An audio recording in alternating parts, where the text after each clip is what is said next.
And you have to have a really big set of balls because you have to be able to take all of the crap that's going to be hurled your way. You're going to have people that say you don't know what you're doing, or you can't do it, or you're not strong enough, or you're not smart enough, or you're not a guy, or if you're a minority, you're not white. And you have to be able to just say, fuck all of that, and just do what you want to do. Don't ever let anybody tell you that you can't do what you want to do, because you can.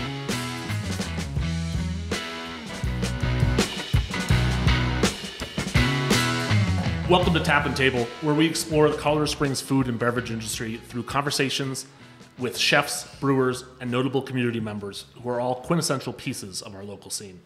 We're here at Canyon Brewing in the heart of downtown Colorado Springs, talking today with Kat Hess, who was recently named Phantom's new head brewer after Charles McManus left to join the team at Burns Family Ales up in Denver.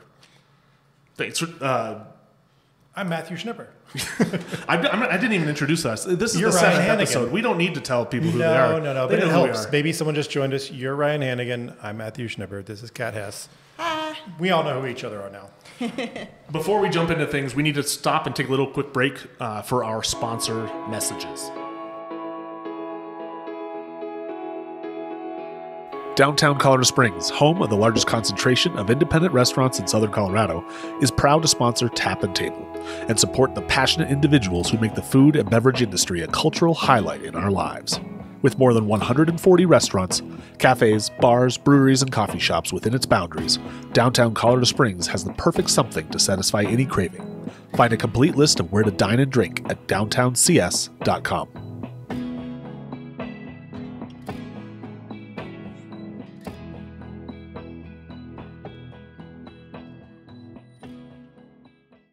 I'm personally thrilled to have the Ute Restaurant sponsor this episode of Tap and Table.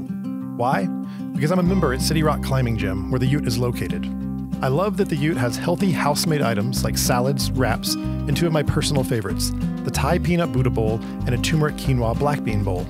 There's also hearty pastas, flatbread pizzas, Cuban sliders, and even a great customizable ramen bowl. The Ute also hosts over 50 of the finest craft beers on a constantly rotating menu. Me, I'm always working my way through the IPAs, from brands like Cerebral and Outer Range. I dig that I can show up at the bar with climbing chalk still on my clothes because of the casual atmosphere.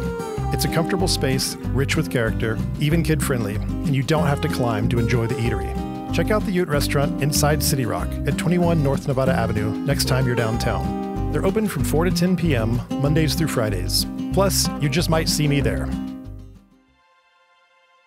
This episode of Tap and Table is presented in part by Edelweiss Restaurant, one of my co-host Matthew Schniper's Side Dish Dozen supporters. For over 50 years, this family-owned German restaurant on the south side of Colorado Springs has invited guests to enjoy their wide-ranging menu, full of German favorites like schnitzel and bratwurst, to more continental fare such as chicken cordon bleu or their pesto-crusted salmon fillet. With strolling musicians on various nights, 3 blazing fireplaces in winter, and an authentic beer garden in summer, guests are transported to another world at Edelweiss. Their European-trained Swiss pastry chef bakes all of the desserts from scratch, so save room for one of the rich torts or pastries, available for pickup or pre-order for any special occasion. Make your reservation today at edelweissrest.com or give them a call at 719-633-2220. Prost. And we're back. So, welcome, Kat. Thanks for coming on our show. Yeah, thanks for having me. This is great. Can you give us a quick history of how you got started in the brewing industry? Yeah, sure.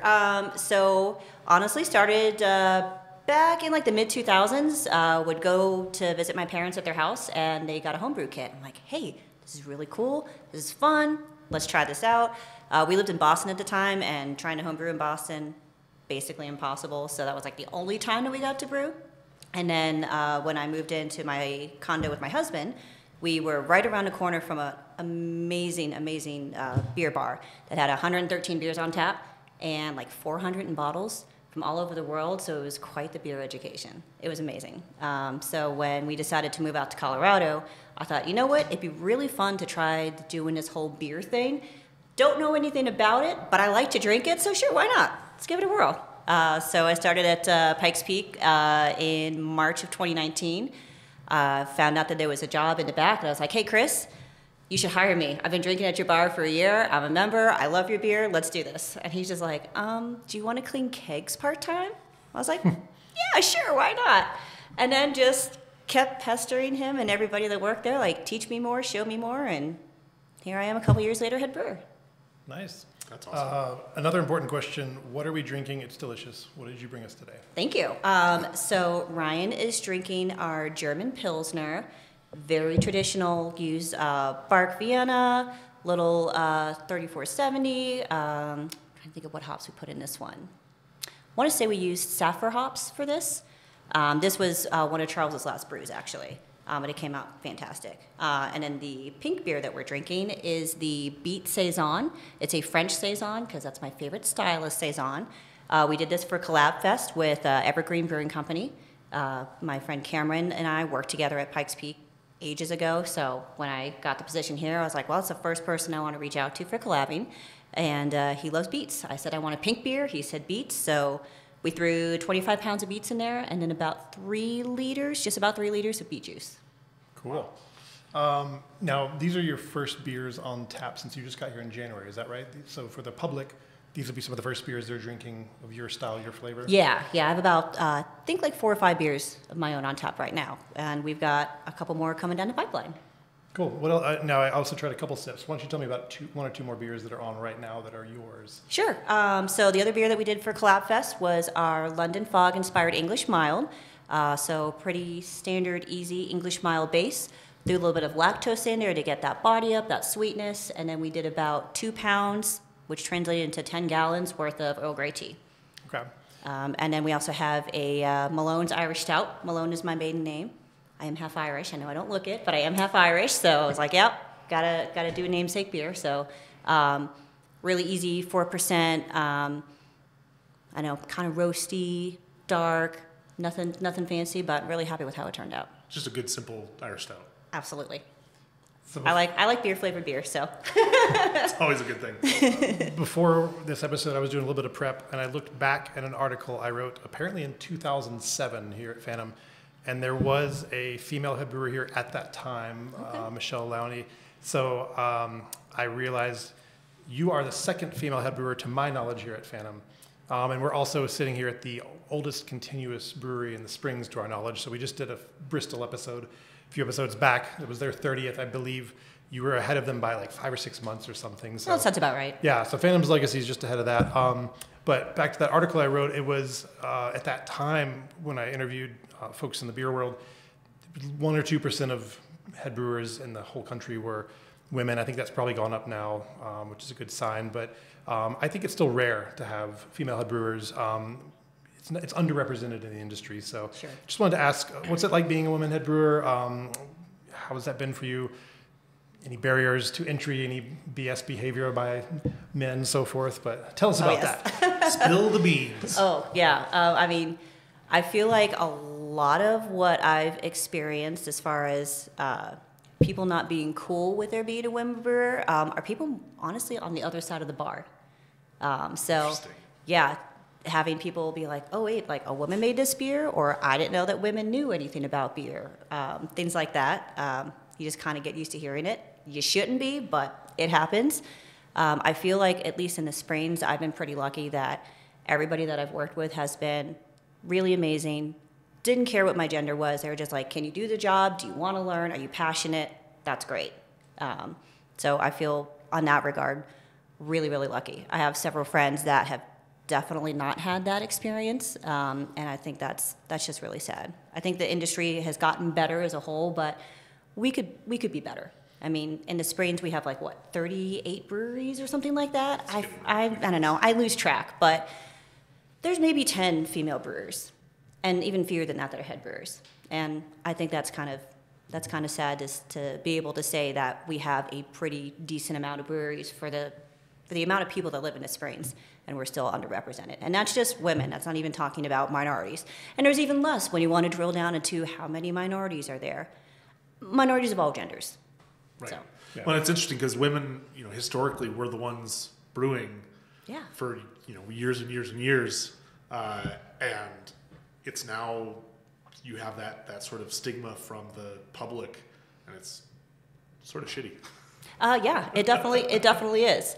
I get really excited when I have women that are behind a bar. Maybe women on the other side of the bar. I might be, behind there working on a tap handle or pouring through a new beer, and they're like, "Oh my gosh, like you're a female brewer. Like this is so exciting. You're the first one I've met. Like I want to talk to you about this. Like how did you get involved? Like what's your background?" And I love having those conversations because I've talked to a few women. They're like, "Oh, I've wanted to get into the industry, but I've heard so many bad things, or I'm scared, or I haven't had a good experience." And I think it's a shame that that's the legacy that we're leaving because we can be better. And, there's something to be said about having new blood, new ideas, new viewpoints in the industry. Nothing wrong with that. Yeah. I think it helps push an industry forward if you have that sort of new blood. If it's the same old, guard putting up barriers and just not wanting to push things forward, everything gets stagnant. So. Yeah, absolutely. Well, and I mean, look at the beer industry right now. We're going through kind of a crazy upheaval from an economic standpoint. You hear of breweries closing all the time and people having to restructure and bankruptcies and all that. And it's like, you know what? This is a perfect time to have a changing of the guard and bring somebody new in and see how it goes. And I know the cameras aren't showing it, but you are wearing pink boots right now. I see some am. pink Doc I Martens, am. which are super styling, by the way. Do you want to plug the Pink Boot Society and tell us more about the pink boots for anyone who doesn't know about that? Yeah. So it is a nationwide organization that helps to support and promote more females and non-binary individuals in the industry. So we have a pretty good chapter here in the Springs. It's actually led by Rihanna, who's a new brewer up at Pikes Peak. She just took over this year. So when we do any type of Pink Boots events, it helps to give some education to people that are in the industry or maybe people that are looking to be in the industry, not just brewers. This is anybody from brewing to marketing to owners to taproom managers. If you're in the industry and you're a woman, you can be a part of it. There is something here for everybody. And then we also help to raise funds for continuing education when we do different Pink Boots beers. Because International Women's Day is usually when that beer is released, right? Depends on the Around area. then? The last couple of years, we've actually brewed it on International Okay. Women's Day and then released it a little bit later. I know in the past it's differed depending on what day of the week March Exactly. 8th fell on. Yeah. So if it was on Sunday or a Saturday, sometimes it was released that day, or if it wasn't, then it was like this year where it was like, all right, we'll just do it. Yeah. It happened a little later this year than we were expecting, but should be coming out here within the next week and a half, I'd say. It's going to be a hazy pale ale with a little bit of hibiscus in it. It's coming out really good. And I don't know if you just said it, but it was brewed here, right? Yes. Yep. Okay. Yep.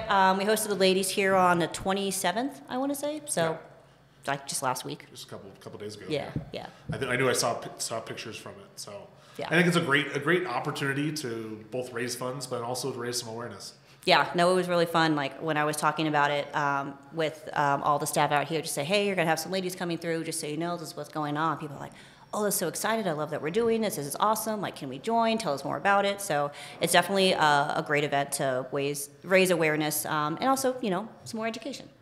And it's beer too. So. And it's beer. Like that's the best part of it. It's It's gonna be beer. a good beer. So. Beer.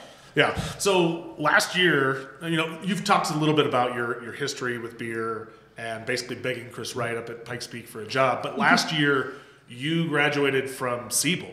Yes. With a World Brewing diploma. Yes. Walk us through that process. How you went from someone that was basically offered a job to wash kegs to learning from some of the most notable people in the world of beer. It was amazing.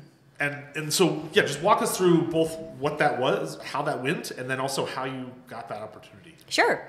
I don't know if you guys remember Alex Turner. She worked both here at Phantom and also at Pikes Peak as a brewer. We're good friends, and she actually applied for and got a scholarship through the Michael Jackson Foundation.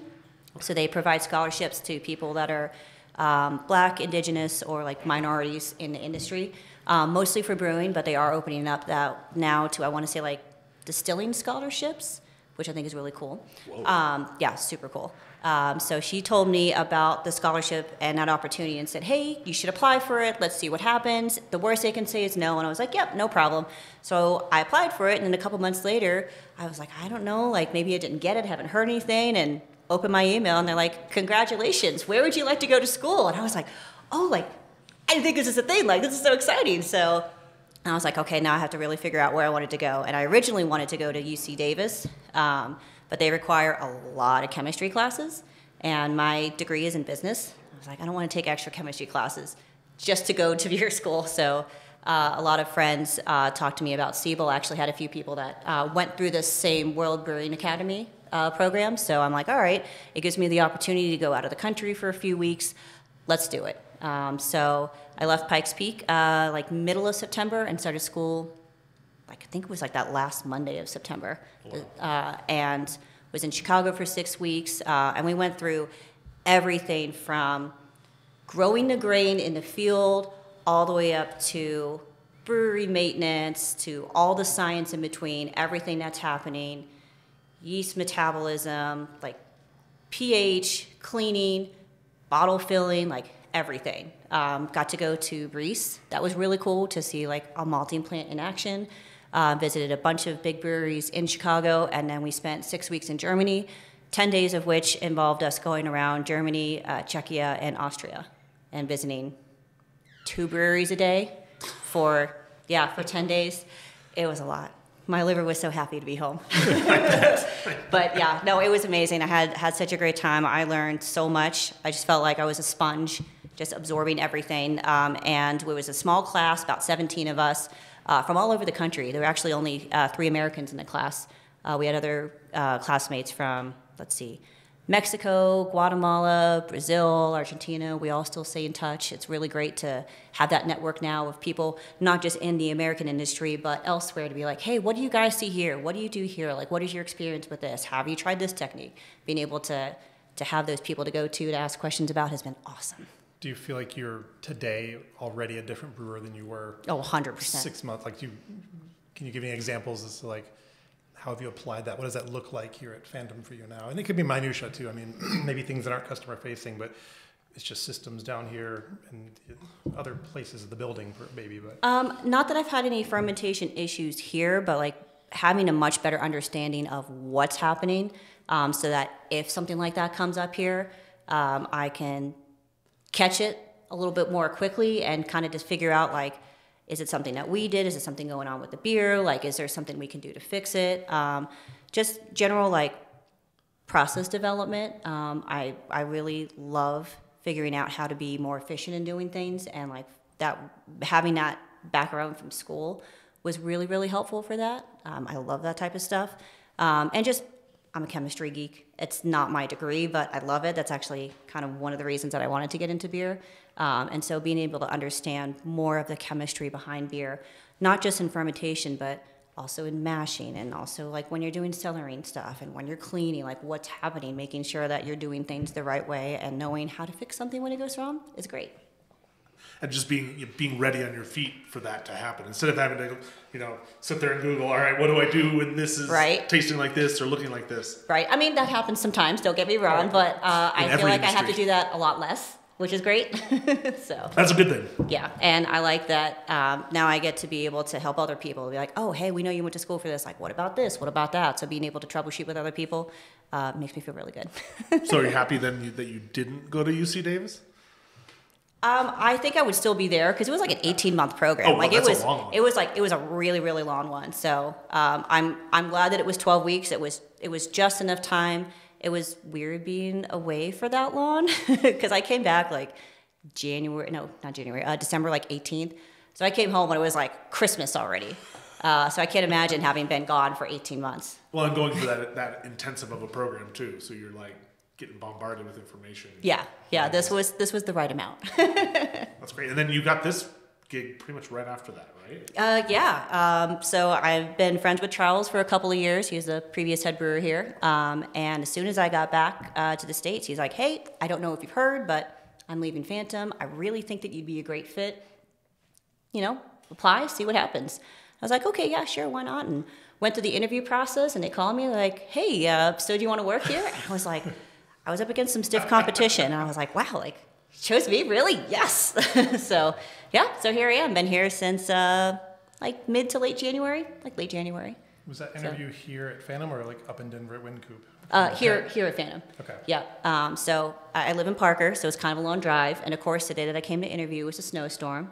Of course, it happens. Of course, yeah. So it was like 2 hours of driving, and I was like, I really hope I make it in time. And thank goodness I rolled in right as I was trying to interview. So all worked out.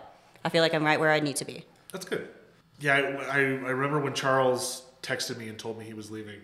I think I asked him, I was like, do you have anybody like pegged for replacing you? And he was like, I've got a couple. I'm not going to say anything out loud.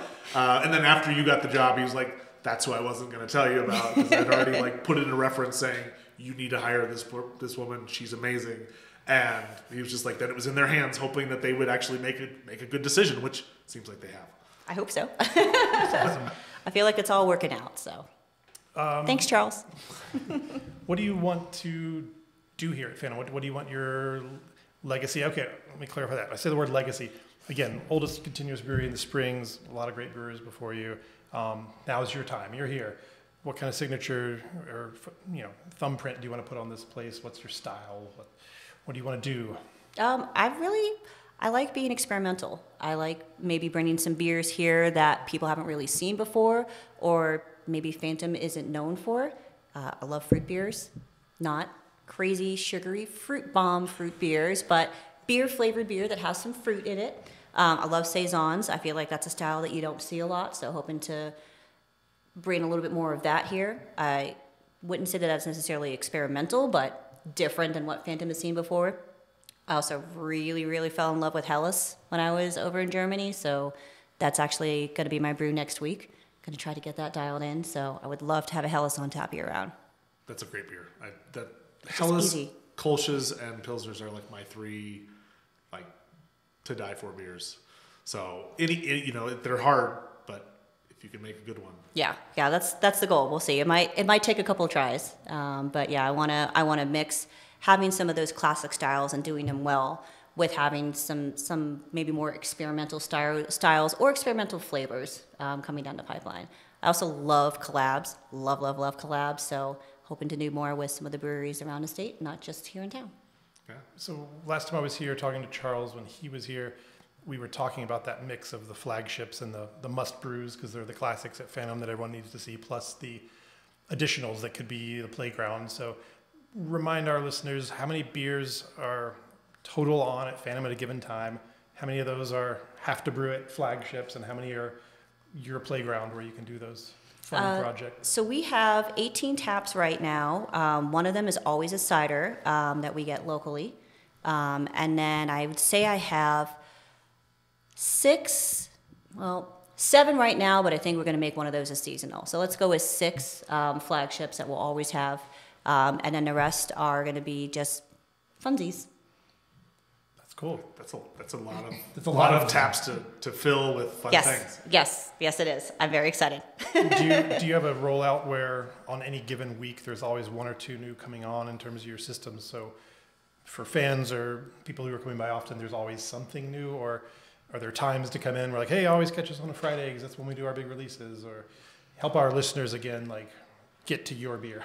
So the goal right now is to have something new coming out every week. We're still kind of in like the slow drinking season, so I need to go through a few beers before I have some more coming out. But we have a grapefruit IPA coming out next week for Pint Day. Either the end of that week or the next week will be our Pink Boots brew. We'll probably give it a little bit of a lull because I'll be going off to the Craft Brewers Conference, so I don't want to do anything too crazy while I'm gone. But right after I get back, we're looking at a mango tahini kettle sour. And then hopefully my Helles will be ready right after that. So we've got the next 4 or 5 beers coming down the pipeline. So I think once we really get into like true drinking season and I'm going through beers a lot faster, we should be at a point that we've got something new coming on either every 7 to 10 days. I don't know if we even mentioned it. We're sitting in like the barrel room downstairs at Phantom. So you can see there's all these old beers that have been sitting here for years now, aging. So there's always these fun projects to play with. Oh yeah, Andy and I have already talked about some of the bottling projects we want to do with some of the stuff that we have coming down the pipeline, some of the stuff that we have here, maybe doing some blending, also talking to Wincoop since they are our sister brewery and seeing, hey, do you have anything that's been sitting in barrels for a little bit? Maybe we can do a little blending that way. So yeah, I like doing barrel-aged bottle things. So I'm hoping that this fall we should be coming out with a pretty good bottle lineup. That'll be awesome. That's kind of interesting too. Like you inherit a room like this of things that I'm looking over here, and there's little things like almost seeping and weeping and the little drippy drip things. I'm like, that's interesting. Like you walk in on day one, you're looking around like, what is in here? Right. What did I get? Since you've been onboarded, and again, almost 31 years soon, history behind this place, what stories have you been told about this place back in the day or through the eras? Like how did they prep you for today? And like, do you have any interesting stories you've heard from the old timers? We've got two guys here that have been here almost since day one. Johnny Mills since day one, and then Pop since like a year after that. So yeah, you got some like institutional knowledge. Did you get a time to talk to them and be like, so tell me, what do I need to know? Yeah. So I think one of the coolest things that I found out is that Hickenlooper swooped in and bought this building like 3 days before it was supposed to be demolished. And that's like super crazy to me to think that you would have had a building that's had all that history and gone through all the changes in this downtown area. And they're like, yeah, we don't need it anymore. So I love that they came in and saved it. I think it's awesome. I also heard, I don't know if this is 100% true or not, but I heard that when we opened, the downstairs area that's a restaurant was also supposed to be a homebrew shop, but Old West was coming in around the same time. So they decided, hey, we don't want to compete so close to each other, so we'll just keep this as a brewery and a restaurant. I also love that our bar in the main area, it's all sandstone and limestone from Wyoming. I'm not sure exactly where in Wyoming, but if you go from right to left, the right is the oldest slabs, going to the left are the newest. And there's a couple decades in between each slab. Wow, that's really neat. I didn't even know that. Did they tell you about the ghost in the basement that murdered the other brewer? What? Yeah, I just made that up. That's not a real story. I have heard that people have seen ghosts, or if not ghosts, strange occurrences. I haven't had that happen to me yet, but I also try to not be here too late at night, you know. Yeah, it's a dingy sort of like catacombs style basement down here. Yeah, right. So you're like, hey, if you don't hear from me, I'm going to be in this area. Come check on me. At least I did get Wi-Fi. At least there's Wi-Fi. You call for help from down here. Exactly. We've got that. Yeah. So yeah. I was gonna say, is there any wild stories just from coming up in the brewing industry? Like, I know we've sort of touched on the male dominated industry, but like, is there anything where you were just like, whoa, what in the world is going on here? Not that I can think of off the top of my head. I feel like I haven't been in the industry quite long enough to have too many of those experiences. Probably a good thing. I'm sure they're coming, but I'm not anticipating, hopefully, I'm not anticipating any of those happening on my watch here. We'll see how that goes. Definitely had some crazy stories about, oops, I probably shouldn't have pulled that lever, or I should have watched what I was doing here, which I'm happy to share. But those are, everybody has those. Everyone has procedural things. Like, I guess then my next question is really, so if you were talking to another younger woman that's looking at getting into the brewing industry, what advice would you give to that person on the steps to take and the things to learn to make that a reality?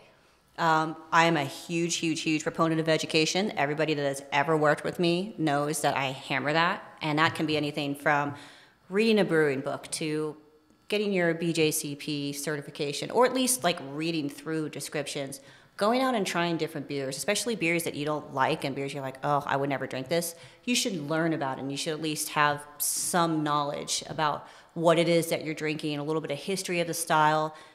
If you can go to school, that's awesome, but I would say schooling is not necessary to enter this industry. Networking is huge.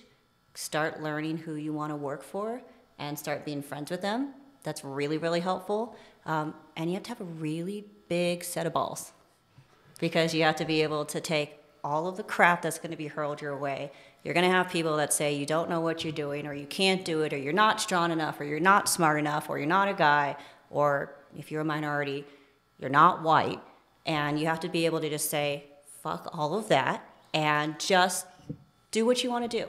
Don't ever let anybody tell you that you can't do what you want to do, because you can. You might have to try a couple of times, but you can do it. That's great advice, I think. I just want to first thank you for giving us the soundbite of the female head brewer in our town saying you have to have a big pair of balls. That's great. We're definitely cutting that one into a soundbite. And then I'm going to steal Ryan's thunder. He always does this, but he didn't write it on our question list today. So I'm going to do it.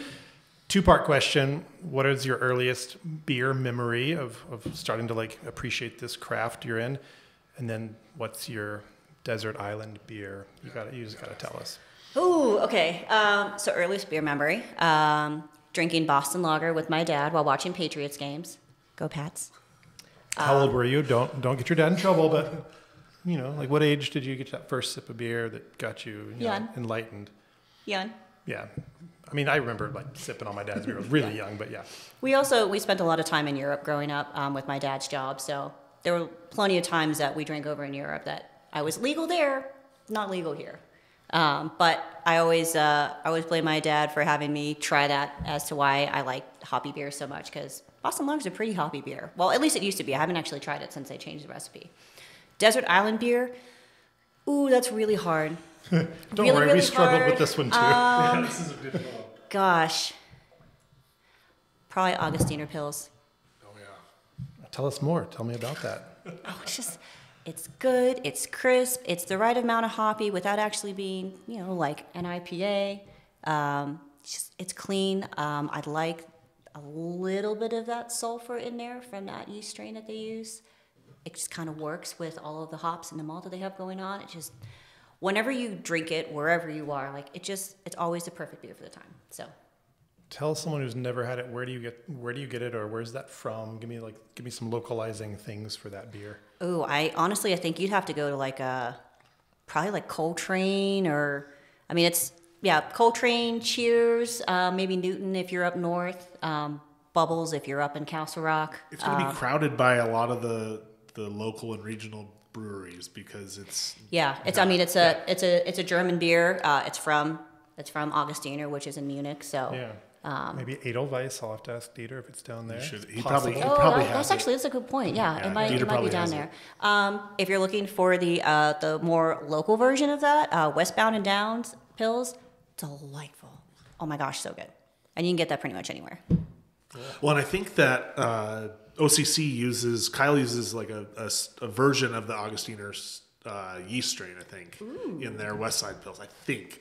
Okay. That it pings off my brain going, I feel like I heard either Dan or Kyle say that. Okay. Oh, I need to go down there and try that then. Their West Side Pils is probably the best. It rivals the Westbound and Down one.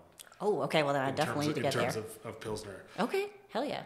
Are there any events that you're excited for to be, representing now Phantom for this year coming up here? Because, the Colorado Springs has a lot of sort of, fun festivals, but are you looking forward to being that sort of face of Phantom at any specific events coming up? Yeah. Collab Fest, which we just had, because that's one of my favorites. It's awesome. Here in the Springs, Feast of St. Arnold. I think that's just, it's a great event. It's awesome every year. There's never been a year that I've gone that I haven't enjoyed it. So it'll be nice representing a new to me, new brand. Maybe some new stuff coming out. And then also our block party, which will be happening June 22nd. I've never planned anything that large before, so I'm really excited about that. That'll be super fun. What is it? It was a killer event last year. So we actually closed off one of the streets over here, and we host a bunch of different breweries, hopefully some distilleries this year. We're reaching out to a couple of people, maybe some cideries. We'll have food trucks. We're actually going to be doing a Brewers Olympics. We have never done that before. Brewers Olympics. That would be fun. Yeah, it's on. They close off the westbound side of Pikes Peak Avenue right there. Just the first half block there, or I guess it was the full block all the way over to pretty much to Tejon. Yeah, we'll get that whole section again this year. Yeah, because we're in a basement, and when she pointed that way, I was like, I got no idea. Oh, you sorry. You have no. That could have been Chino for all I know. Sorry, that's fair. Probably should have mentioned which street that was. She pointed the right direction. It is the right direction. She has her orientation. She knows exactly where she's at. I don't know where I am down here, and if I don't come out, please call. Too much. It's okay. You're good. Please call for help. Is there anything we did not ask you before we wrap this up? Anything you want to talk about that we didn't think to ask? No, I feel like you kind of covered my whole beer life story. It's good. Good. I'm It's glad fun. we did a good job. Well, cheers to your beer life story. We're honored to be here with you. Cheers. That was fun. Thanks, guys, so much. Thank you. It was great.